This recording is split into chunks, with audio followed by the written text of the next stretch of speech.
And welcome everyone to our first Power 36 AP poll breakdown of the 2020-21 season, a season like no other in college basketball. I'm Andy Katz from March Madness and NCAA.com. If you're not familiar already, all right, so let's take a quick look here. Gonzaga, a consensus number one, looked every bit the part in their wins over Kansas and Auburn last week in Fort Myers. This week they'll play West Virginia in the Jimmy V in Indianapolis, and then Baylor on the weekend.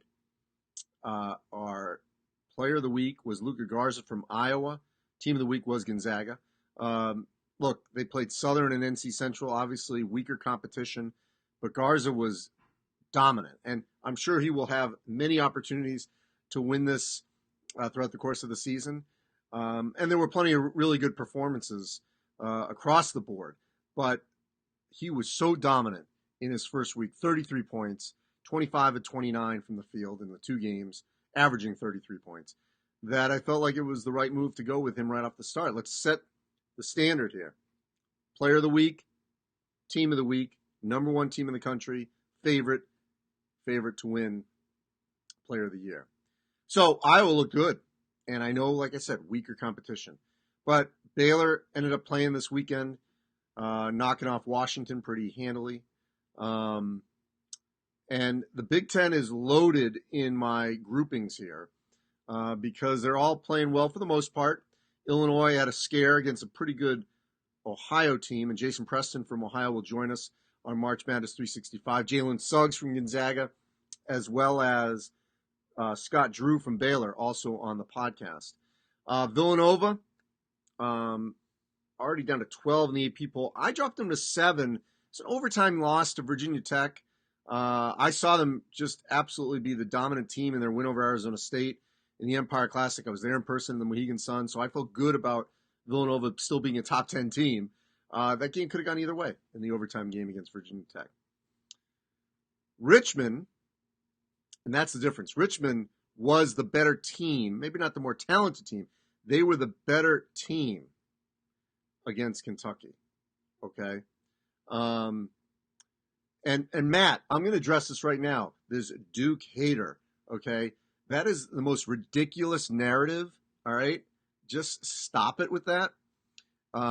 This is the narrative of certain, people that love to go down a path of not dealing in fact, okay? There's nothing hatred from me toward Duke ever. So the fan base that says that, these random extreme fans like Matt here, completely wrong. Duke played Coppin State. Richmond won at Kentucky. All right. They have a better win right now, and they went on the road. And Duke has two tremendous opportunities: home against Michigan State, home Illinois. Long term, do I think Duke will be a better team? Of course. But these are snapshots in time. Okay. It's like your COVID test. Doesn't mean you're not going to have it in 4 days. And I got tested 5 times last week as, in the bubble. Means you don't have it at that moment. So the Power 36 right now, that's what I'm looking at.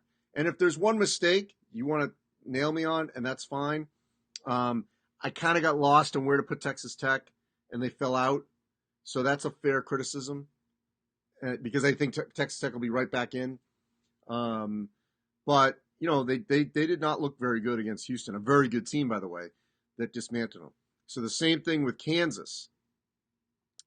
I'm not going to ding Kansas for losing to the best team in the country in the opener of the season.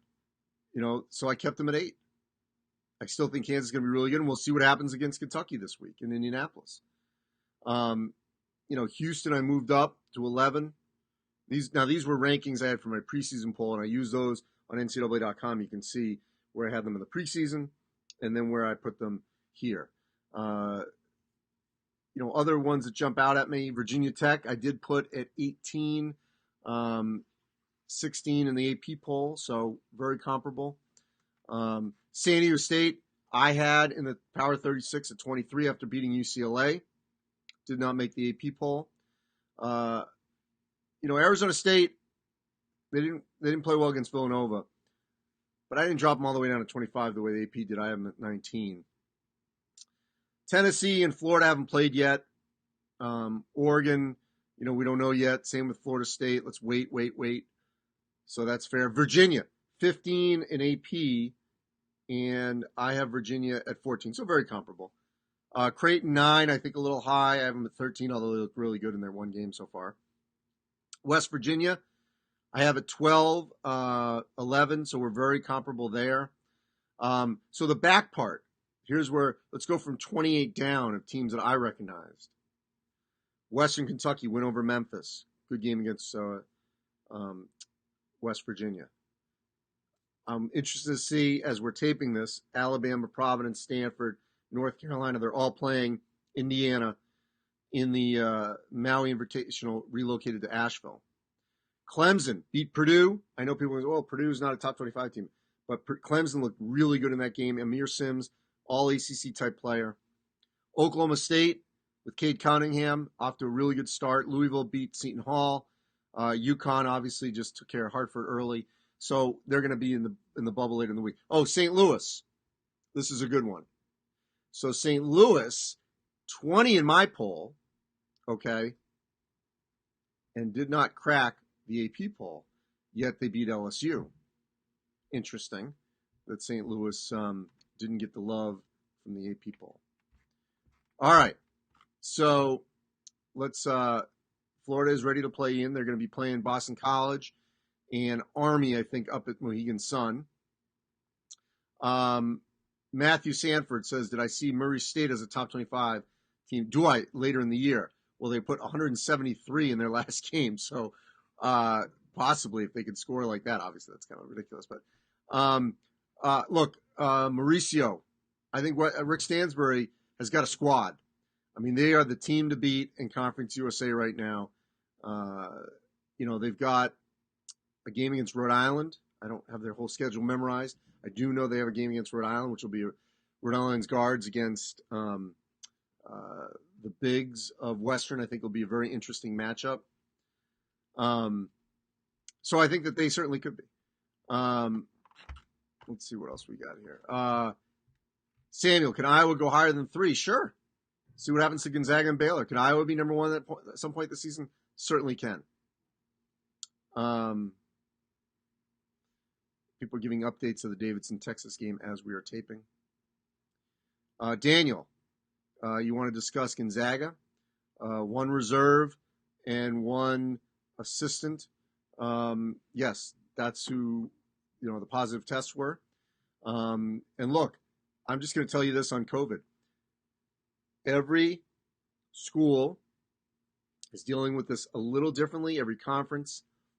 They're also dealing with different state protocols.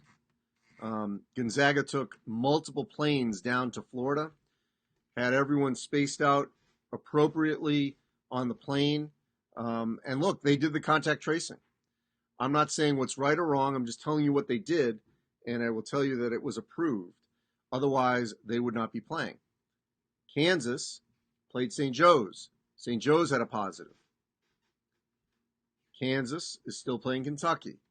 So clearly, well, first of all, they all tested negative, Kansas and Kentucky. And so they are all dealing with this at each step of the way. Each protocol, each doctor may interpret this a little bit differently. And the reason, and we talked about this in the NCAA Social Series, the reason you can't have one blanket policy is because, first of all, this is not a professional sports league. So you can't have the headquarters of the NCAA tell the state of Florida, here's what you're going to do. Because then the schools in Florida can say, well, wait a minute. Our health department says we can go about it this way. We can maybe have fans, whatever it is. That's the problem that the NCAA has in terms of trying to mandate across the board. Now, when you get to the NCAA tournament, that is what they control. The NCAA can have set protocols for the NCAA tournament, and you have to adhere to them. Exactly what I saw and experienced at the Mohegan Sun. There were set protocols that you had to adhere to.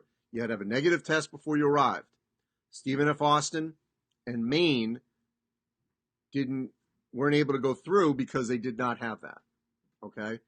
So negative tests, everyone, when you arrive. Then you get tested. Then you go to your room, quarantine until the next day when your result comes back.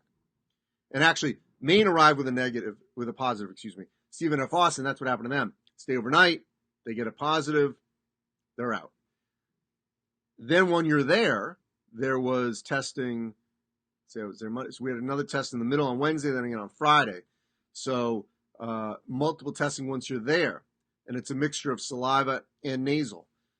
And everyone was escorted by security. There was also security on your floor. So when you get off the elevator, who are you? Check your badge. The first day we had a wristband, then it was your badge and your ID. What room are you in? Coming off the elevator, same deal. So those are strict protocols within a controlled environment. That's what I think the NCAA tournament will ultimately end up being in March. I don't have that for sure yet. That's what I think.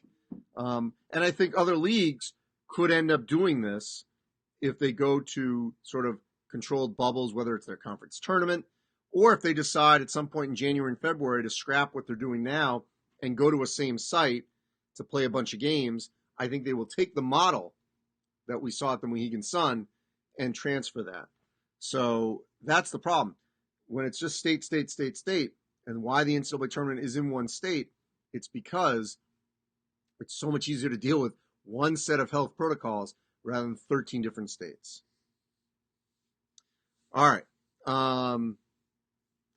Ian says, stay in the bubble. Well, Villanova is staying in the bubble.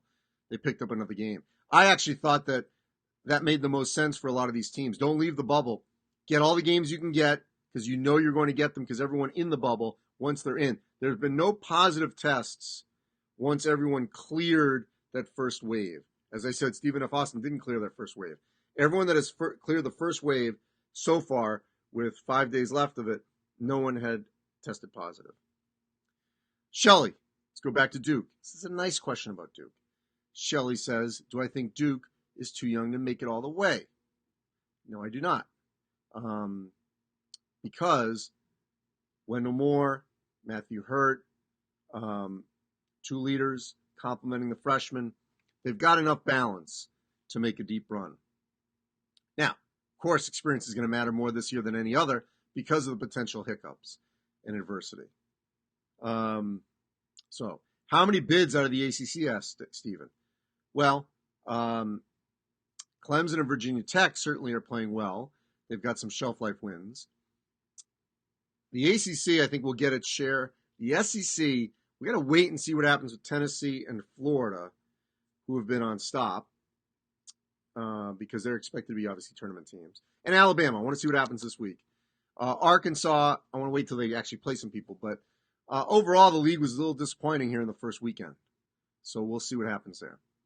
Love the Chris, I love the Baylor-Illinois matchup on Wednesday.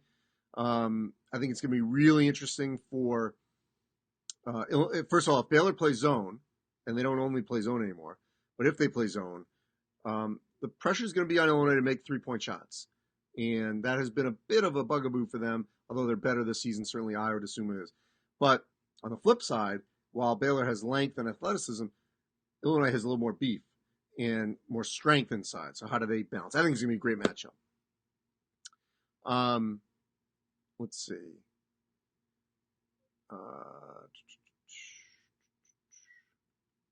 Shelley says they got to play defense. There's one game against Coppin State.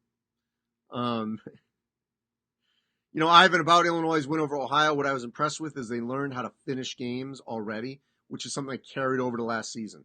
Trent Frazier with the key steal. I would assume it makes the free throws.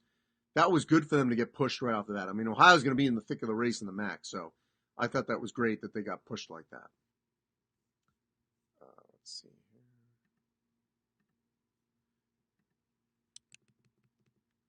Just going to ask two more questions if we can.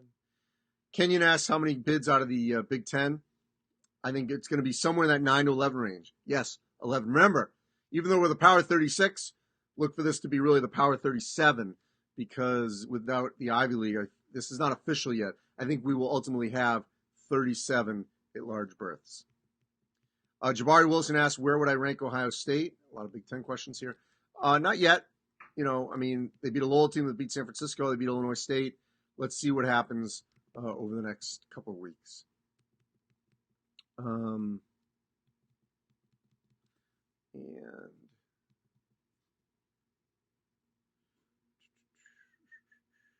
all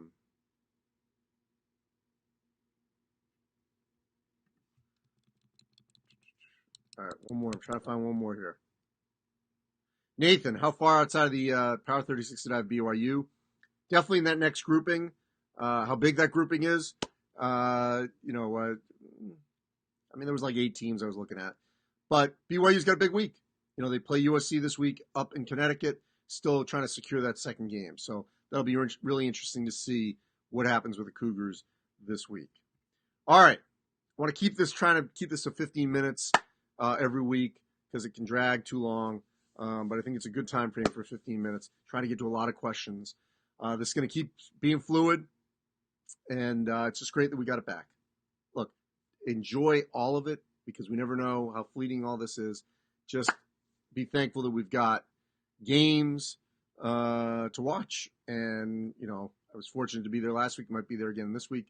And hopefully this will continue. There are going to be teams that aren't going to be playing. The majority are. And there's a destination. It's March Madness, and we're going to get there. Stay safe, everyone. Appreciate all the engagement.